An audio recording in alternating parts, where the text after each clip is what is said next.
नमस्कार। आज हम काशी विश्वनाथ जी की नगरी काशी में हैं, महादेव जी की नगरी काशी में है और बहुत ही पवित्र अवसर है। आज हम बात करेंगे कि मालिका में भक्तों के बारे में क्या लिखा है। इसके पहले हमने सतयुग वाली वीडियो में बताया था कि भक्तों का तो कल्याण ही होगा, भक्तों की हर तरीके से सुरक्षा होगी।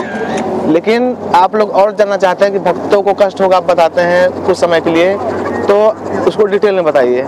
तो आज हम टॉपिक कवर करेंगे कि मालिका के अनुसार भक्तों का क्या होगा, प्रभु जी भी गुप्त में क्यों रहेंगे और भक्तों को कष्ट देने वाले, भक्तों की बुराई करने वालों का भी क्या होगा, इसके बारे में भी बात करेंगे। तो सबसे पहले प्रभु जी के बारे में क्या लिखा है ये बताते हैं। तो मालिका के अनुसार ये इतना घोर कली काल चल रहा होगा कि महाप्रभु कल्की जी भी गुप्त में रहेंगे, गोपन में रहेंगे, छुप के रहेंगे। मालिका कहती है कि गुप्त गुप्त ए महागुप्त, जानी था तू रामचंद्र, ब्रह्मा शिवंकर ठाव न पाइबे, न जानी बे इंद्रचंद्र। यानी महाप्रभु कल्की जी की लीला इतनी गुप्त महागुप्त होगी कि ब्रह्मा शिव जी भी, अब समझिए शिव जी के बारे में कहा गया कि शिव जी भी उनकी माया को नहीं जान पाएंगे और इंद्रचंद्र भी नहीं जान पाएंगे। तो हम तुच्छ मनुष्य जिसका कल का ठिकाना नहीं है वो कैसे जान पाएगा? तो कौन जान पाएगा? भक्त, जो प्राकृत भक्त हैं, जो सच्चे भक्त हैं वो जान पाएंगे। और क्या लिखा है कि प्रभु जी भी गुप्त होकर घूमेंगे। मालिका में लिखा है कि चोर प्राय अंभे अवनी भ्रमिबु, चेता कराइबा पाई, चाहे जकर जकर निंदु थिबे लोके, की किम्बा से प्रभु आई। यानी मैं चोर जैसे छुप के घूमूंगा पूरी दुनिया में, अवनी यानी पूरी पृथ्वी पर, चेता कराइबा पाई, चेताने के लिए लोगों को, और चाहे जकर जकर निंदु थिबे मूर्ख, जगह जगह मुझे निंदा मिलेगी, लोग मेरी निंदा करेंगे कि क्या यही प्रभु हैं। और सुनिए क्या लिखा है कि नलिनी पुष्प रे भ्रमर पर आए, नर देहा थिबी मुही, चाहे जकर जकर निंदु थिबे मूर्ख, की किम्बा से प्रभु आई। यानी नलिनी पुष्प यानी कमल के अंदर जैसा भौरा रहता छुप के, जब बंद हो जाता है भौरा तो छुप जाता, पता नहीं चलता, उस टाइप का मैं नर देह में छुप के रहूंगा। कल्की भगवान नर देह में छुप के रहेंगे। और चाहे जकर जकर निंदु थिबे मूर्ख, मूर्ख लोग, अल्प बुद्धि वाले लोग जगह जगह उनकी निंदा करेंगे, जो कि अभी हो रहा है, और बोलेंगे क्या यही प्रभु हैं। इस टाइप की मालिका में लिखा गया है। और क्या लिखा है, उनके भक्तों को भी लोग नहीं पहचान पाएंगे। जयफुल मालिका, भगत मानंग को मोरा, कलंक की ढाकी ची बेड़ी शरीर लो जाई फूला, कंकु न चिन्हिबे मूढ़ नरा। यानी मेरे भक्तों को कलंकी कल्की जी बेड़ी शरीर में ढके रहेंगे, उनको मूढ़ नर, मूढ़ मनुष्य पहचान नहीं पाएंगे। वे हमारे आपके जैसे ही रहेंगे लेकिन भक्त रहेंगे, मनुष्य शरीर में ही रहेंगे। जैसे भक्त जन्म लिए हैं त्रेता द्वापर सतयुग के, वैसे ही त्रेता द्वापर सतयुग से भी ज्यादा खराब राक्षस भी नर अंश में जन्म लिए हैं, नर देह में। देखने से गोरे चिट्टे लगेंगे, लंबे चौड़े लगेंगे, लेकिन वो राक्षस हैं। मालिका क्या बोलती है कि अभक्ष्य माने करिबे भक्षण, नर अंशे दैत्य हुईबे जन्मा। यानी अभक्ष्य खाएंगे, मांस मदिरा अंडा जो नहीं खाना चाहिए वो खाएंगे। अभक्ष्य माने करिबे भक्षण, नर अंशे दैत्य हुईबे जन्मा। नर अंशे नर रूप में दैत्य जन्म लेंगे उसमें।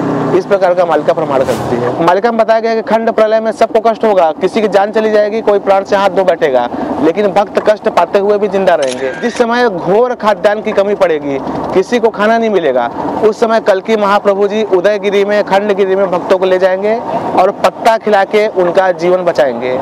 और जब किसी को पानी नहीं मिलेगा, पानी तो बहुत रहेगा गला तक, लेकिन पीने लायक नहीं रहेगा, उस समय प्रभु को, भक्तों को पानी जरूर मिलेगा। मालिका क्या कहती है, महागुप्त पद्मकल्प मालिका, भक्तन को जिन्हें भी खंडगिरी हुई, तांको पत्र खियाई बंचाई भी मुही, पानी अभाव को भक्त न पारिबे जानी, उदय गिरी रे पुणी रही अच्छी पानी। भक्त को मैं ले जाऊंगा और उनको पत्र खिला के उनकी जान बचाऊंगा। पानी अभाव को भक्त नहीं जान पाएंगे और उदय गिरी एक जगह है, वहाँ पानी रहेगा। और क्या लिखा है कि अनंत गुम्फा मध्य रे मोह भक्त रहिबे, सेते बेले सरकार खाद्य पकाइबे।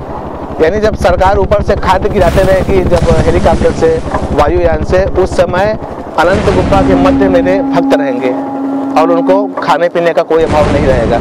एक जगह यह आता है कि मातेश्वरी महालक्ष्मी, मातेश्वरी अन्नपूर्णा माता जी भक्तों को अपने हाथ से खाना परसेंगी, अपने हाथ से खाना खिलाएंगे। महालक्ष्मी स्वयं निजे बाहर होइबे, भक्त मानन को पूर्णी अन्न जे परिसीबे। यानी उस समय माताश्री महालक्ष्मी जी उस समय बाहर होंगी और भक्तों को अन्न परसेंगी। भक्तों को लगेगा कोई महिला है, कोई दिव्य महिला खाना परस रही है, लेकिन वो माता महालक्ष्मी होंगी। ऐसा मालिका प्रमाण करती है। और क्या लिखा है, मेरे भक्त ही मेरा प्रचार करेंगे। एक जगह लिखा है बेतार से प्रचार होगा। जो इंटरनेट से अभी प्रचार हो रहा है, ये 600 साल पहले लिखा गया है कि बेतार से प्रचार होगा, उसका भी आपको कोटेशन में दे दूंगा। पट्टा मड़ान ग्रंथ, चकड़ा मड़ान ग्रंथ, शिव कल्प नवखंड निर्घंट, सभी में इसका वर्णन किया गया है।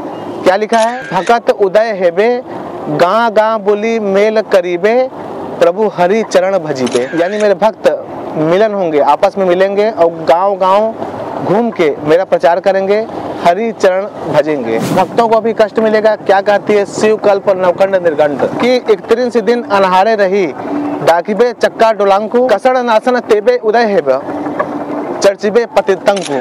31 दिन यानी 31 दिन अनहार रहेंगे भक्त भी, भगवान को चक्का डोला के यानी जगन्नाथ जी को भजेंगे, और तब कसड़ नाशक कष्ट नाशक उदय होंगे और पतित को उनका उद्धार करेंगे। अब last but not the least, जो भक्तों की बुराई कर रहे हैं, जो भक्तों को कष्ट दे रहे हैं, उनका क्या होगा।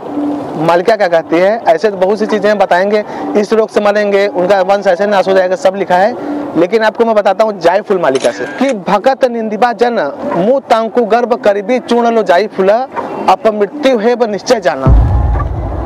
यानी जो मेरे भक्त को निंदा करेंगे, उनका गर्व मैं चूर्ण करूंगा, उनका गर्व मैं तोड़ूंगा, और उनकी अपमृत्यु होगी, ये निश्चय जानो। ऐसा बहुत कुछ लिखा है कि अपस्मार से मृत्यु होगी, उनका वंश नाश हो जाएगा, ऐसे मृत्यु होगी। अकाल मृत्यु बहुत जगह लिखा है जो भक्तों का बुराई करेगा। तो हमारा यही सबको सजेशन है कि अगर आपको मालिका नहीं पता है, अगर आपके पल्ले नहीं पड़ती है, दिमाग में नहीं घुसता, माया का इतना प्रभाव है, इतनी ज्यादा राजसिक और तामसिक वृत्तियां आपके अंदर है कि मालिका समझ में ही नहीं आ रही है, तो चुपचाप उसको छोड़ दीजिए। जैसा है वैसा ही उसको छोड़ दीजिए। मालिका की और स्पेशली मालिका भक्तों की कभी बुराई मत कीजिए, क्योंकि महाप्रभु जी कहते हैं कि कहांति अच्युत सुन रामदास, भक्त मोरा गलमाला, भक्त निमंते संभाल नगर रे, हे भी कल की अवतार। यानी सुनो रामदास जी, अच्युतानंद दास जी बोल रहे हैं कि सुनो रामदास, भक्त मेरे गले के माल हैं, गले के माला हैं, और भक्तों के लिए ही मैं संभाल नगर में कल की अवतार धारण करूंगा। यानी आप समझ लीजिए कितनी प्रायोरिटी दे रहे हैं भक्तों को। इसी प्रकार महाप्रभु जी भक्तों के बारे में अपना विचार व्यक्त करते हैं कि भगत मोर माता पिता, भगत मोर बंधु, भगत निमंते मोर नामा कृपा सिंधु। यानी भक्त मेरे माता पिता हैं, भक्त मेरे बंधु हैं, और भक्तों के कारण ही मेरा नाम कृपा सिंधु पड़ा है। और क्या लिखते हैं भक्तों के बारे में, भाव विनोदिया ठाकुर, भक्त वत्सल हरि, भगत निमंते नानाकार, 10 मूर्ति धरी। यानी भक्तों के लिए ही वो भाव विनोदिया ठाकुर, जिसको भाव पसंद है, जगन्नाथ जी को भावग्राही बोला गया है, जगन्नाथ भावग्राही, वो भक्त के लिए ही 10 मूर्ति धरे हैं, यानी 10 अवतार लिए हैं। तो भक्तों को, प्रभु को कुछ बोल दो चल जाएगा, कायदे से तो वो अक्षम्य है, लेकिन उनके भक्तों को बोलोगे तो उनको ज्यादा कष्ट होगा। इस प्रकार ऐसी बहुत सी चीजें हैं। आप लोग बोले थे भक्तों के बारे में बताओ, तो स्पेशली हम नाव में बैठ के यहाँ पर चारों तरफ देखिए, अच्छा कितना अच्छा माहौल है। आप लोग के लिए इतने सुगम माहौल में, इतने अच्छे माहौल में काशी विश्वनाथ जी के दरबार में बैठ के भक्त के बारे में बता रहे हैं। इसमें कोई त्रुटि हुई हो तो महाप्रभु जी हमें क्षमा करें।